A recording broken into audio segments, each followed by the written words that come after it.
ओम श्री साम शिवाय नमः। ओम श्री गणेशाय नमः। श्री शिव महापुराण में रुद्र संहिता युद्ध खंड का 21वां अध्याय प्रारंभ करते हैं। नंदी, गणेश, कार्तिकेय आदि शिवगणों का कालनेमी शुंभ तथा निशुंभ के साथ घोर संग्राम, वीरभद्र तथा जलंधर का युद्ध, भयाकुल शिवगणों का शिवजी को सारा वृतांत बताना।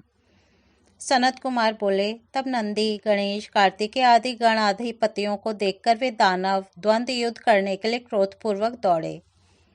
कालनेमी नंदी की ओर शुंभ, गणेश की ओर और निशुंभ कार्तिकेय की ओर शंकित होकर दौड़ा।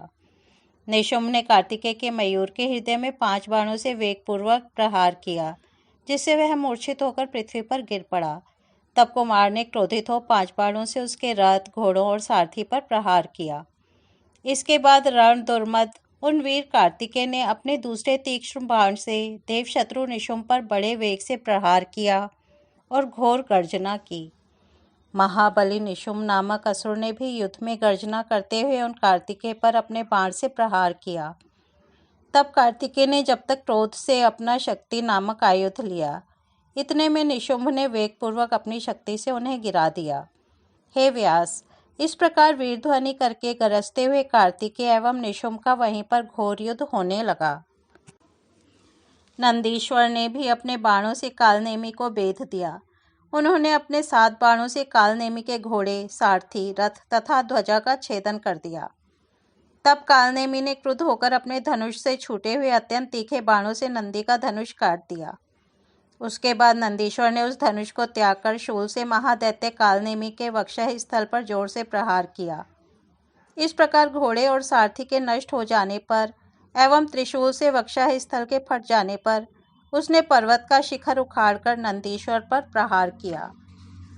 उस समय रथ पर सवार शुंभ एवं मूषक पर सवार श्री गणेश जी युद्ध करते हुए एक दूसरे को बाण समूहों से बेधने लगे।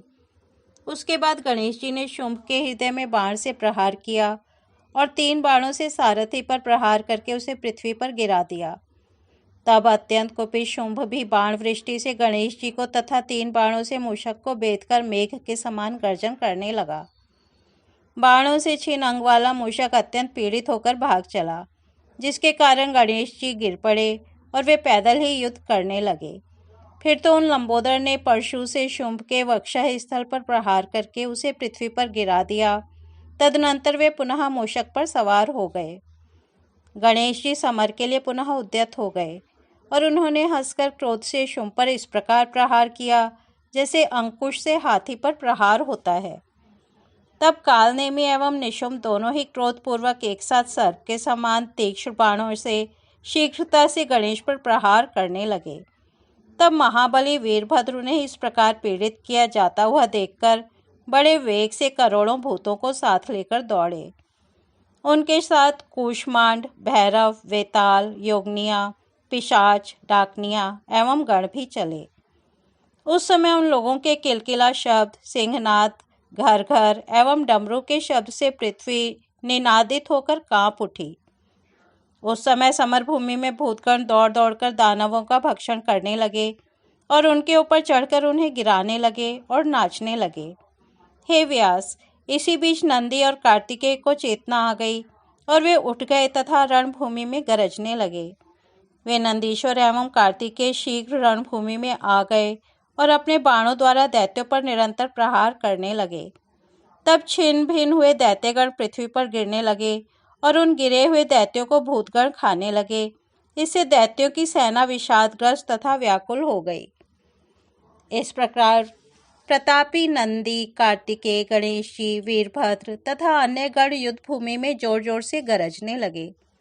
जलंधर के वे दोनों सेनापति शुंभ, निशुंभ, महादैत्य कालनेमी एवं अन्य असुर पराजित हो गए।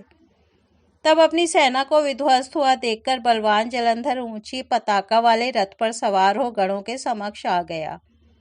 हे व्यास जी, तब पराजित हुए दैत्य भी महान उत्साह से भर गए और युद्ध के लिए तैयार होकर गरजने लगे। हे मुने, विजयशील शिव के गण नंदी, कार्तिकेय, गजानन, वीरभद्र आदि भी गर्जना करने लगे। उस समय दोनों सेनाओं में हाथियों, घोड़ों तथा रथों के शब्द, शंख एवं भेरियों की ध्वनि एवं सिंहनाद होने लगे।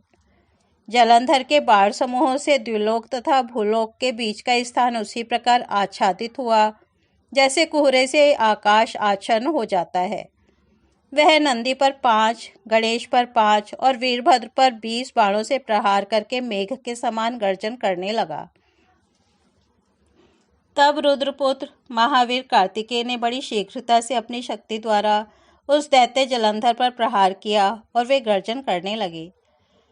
शक्ति से विदीर्ण देह वाला वह महाबली दैत्य आंखों को घुमाता हुआ पृथ्वी पर गिर पड़ा, किंतु बड़ी शीघ्रता से उठ गया।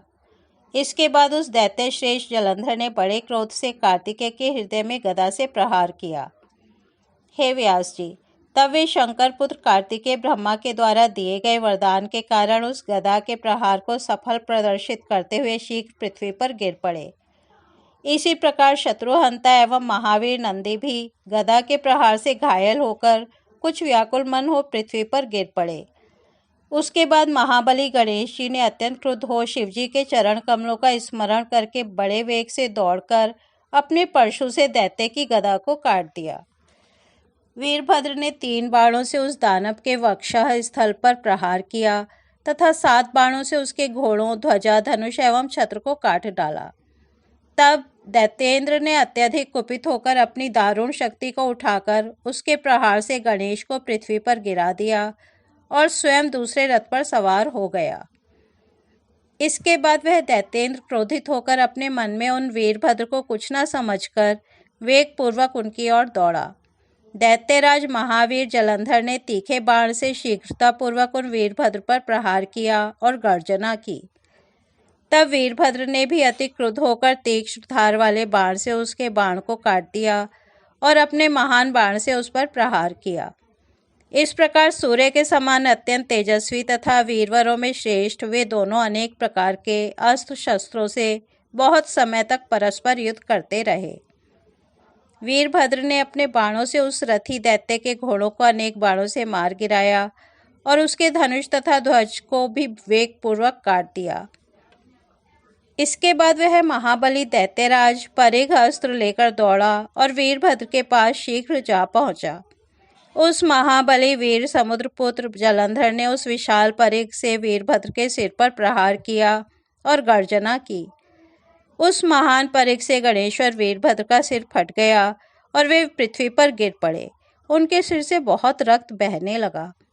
वीरभद्र को पृथ्वी पर गिरा हुआ देखकर रुद्रगण भय से शंकर जी को पुकारते हुए रणभूमि छोड़कर भागने लगे। तब शिवजी ने गणों का कोलाहल सुनकर अपने समीप में स्थित महाबली गणों से पूछा। शिवजी बोले, हे महावीरों, मेरे गणों का यह महान कोलाहल क्यों हो रहा है? तुम लोग पता लगाओ, मैं इसे शीघ्र ही शांत करूंगा। वे देवेश अभी गणों से आदरपूर्वक पूछ ही रहे थे, तभी वे श्रेष्ठ गण प्रभु शिव के पास पहुंच गए। उन्हें विकल देखकर प्रभु शंकर जी उनका कुशल पूछने लगे। तब उन गणों ने विस्तार पूर्वक सारा वृतांत यथावत कह दिया। तब महान लीला करने वाले प्रभु भगवान रुद्र ने उसे सुनकर महान उत्साह बढ़ाते हुए उन्हें अभय प्रदान किया।